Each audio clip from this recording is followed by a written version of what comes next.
Hi, my name's Phil. I like talking about politics. So, as the reports continue into the details of the huge release of files related to Jeffrey Epstein early this week, one stuck out a bit. It involves Steve Bannon, messages between Steve Bannon and Jeffrey Epstein, but it had nothing to do with his sex trafficking. Jeffrey Epstein had been coaching Bannon on his media performances. Why does this matter? Because Bannon has coached Farage. Is there a web here? But this was a little surprising when I read this. But what really interested me was that this was from 2018.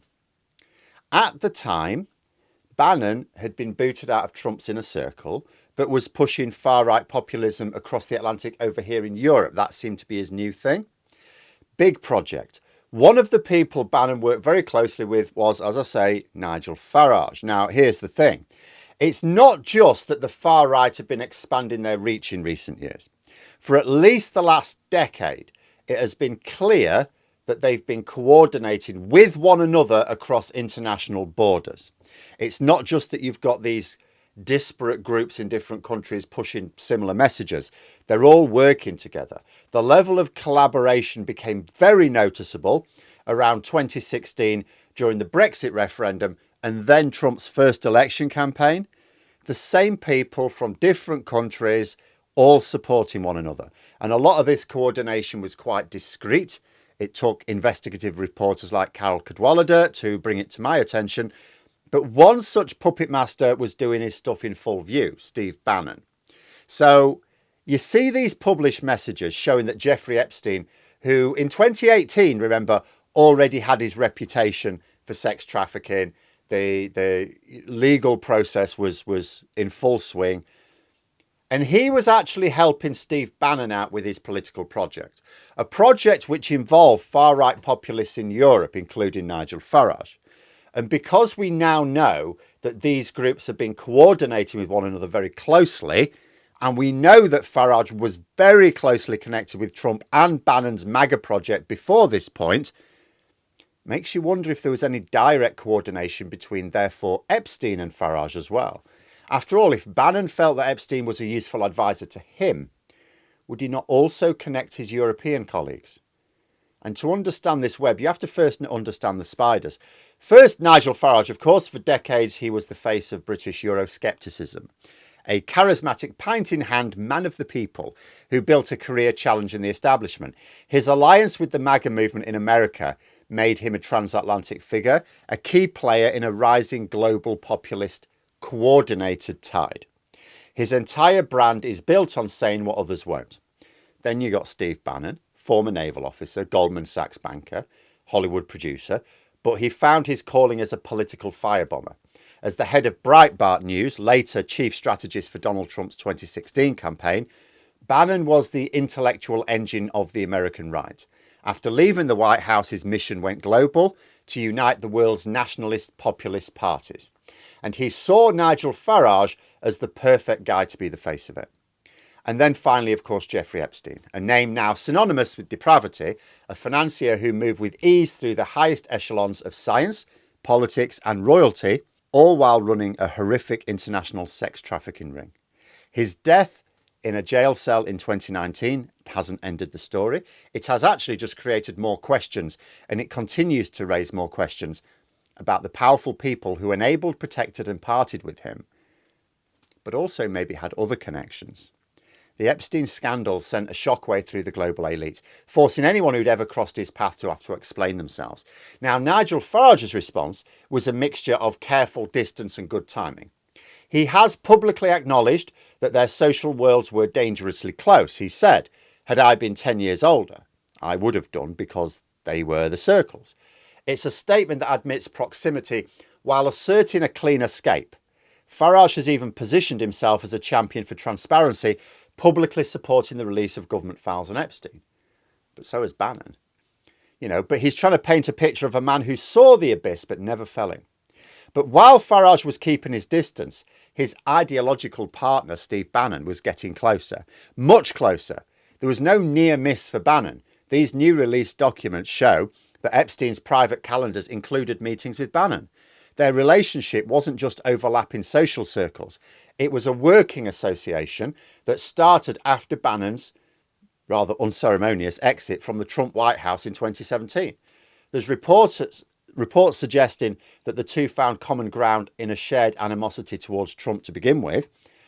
And a very jarring contradiction. You've got this populist hero, Farage, publicly calling for transparency, while the populist strategist Bannon has been privately meeting with the very symbol of corrupt elite criminality. In 2018 and early 2019, months before Epstein was finally arrested, Bannon became a regular visitor to his Manhattan townhouse. His purpose was to rehabilitate the public image of a convicted sex offender. Bannon, the master of media manipulation, was going to apply his skills to help one of the world's most reviled men. The plan supposedly centered on a high-stakes interview with 60 Minutes, an interview that never actually happened. To prepare, Bannon supposedly recorded over 15 hours of video of Epstein, not a conversation, a coaching session. According to a book, Too Famous, by Michael Wolff, Bannon was both the interviewer and director, advising Epstein to look into the camera, seem less stupid, warn him not to share his bizarre and racist theories in public. But these text messages released by the US House show that the collaboration went deeper.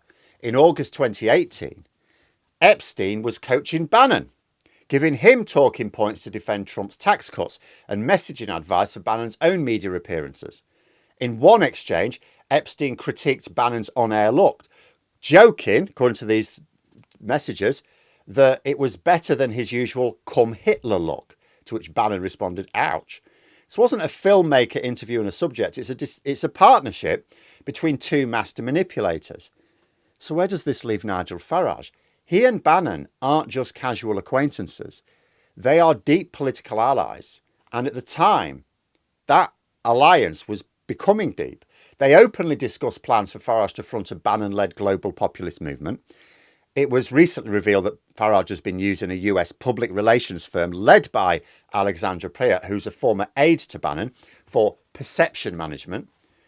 That's what went down in his expenses when he became an MP. In America, cementing their operational ties. Bannon himself has said a Farage premiership in the UK would take the US-UK relationship to the next level, calling Farage a big part of the MAGA movement. But on the defining scandal of their shared elite world, they stand on opposite sides of a chasm in theory. Farage publicly criticises the nonce formerly known as Prince for his friendship with Epstein and says he should cooperate with the FBI. But when pressed about the Epstein list in a US congressional hearing, he dodges it, insisting, I'm not here to discuss that. He's not here to comment on American affairs, even while being on record supporting the file's release. Creates a bit of a paradox. How can Farage, the populist warrior, be so closely allied with Bannon, a man who actively worked to sanitize the image of an elite predator? And also, why, if Farage is publicly saying, the file should be released, when he had to do it under oath in America, wouldn't say anything? Is there anything in there that might implicate Farage? Not related to non-silent, but something else.